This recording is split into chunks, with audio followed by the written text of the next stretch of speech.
Welcome to today's edition of Layoff and Employment News by Employment Boost.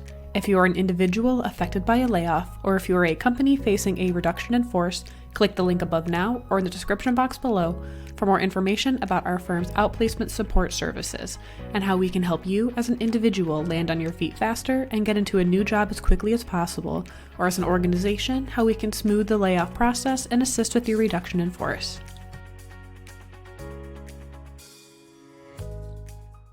Welcome to today's edition of Layoff and Employment News by Employment Boost. Today's date is Wednesday, April 24th, 2024. Now on to today's headlines. Tesla's 10% global reduction in workforce is being implemented right now and has resulted in massive layoffs in California and Texas in particular. Tesla is eliminating 3,300 jobs across California and close to 2,700 in Texas. Most of California's layoffs are at the Fremont facility, which was Tesla's first U.S. vehicle assembly plant, but there were also cuts at Palo Alto, which is at Tesla's engineering headquarters, and in Burbank, as well as for spare parts and battery energy. The Texas layoffs are all at the Austin facility, which has been the company's corporate headquarters since 2021.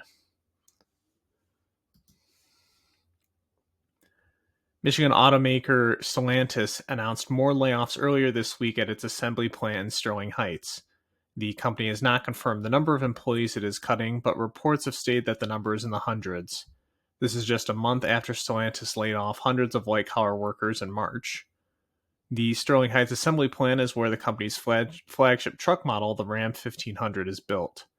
There's no word yet on whether the impacted employees will be receiving support from Stellantis.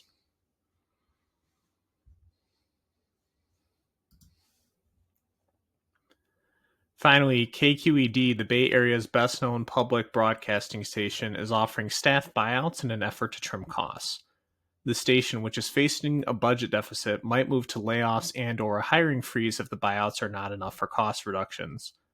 For the buyout program, early retirement packages are being offered to all employees 55 years and older who have been with the organization for at least 10 years. The organization is considering other buyout options for other interested employees, while June 14th as the last day to opt into the buyout.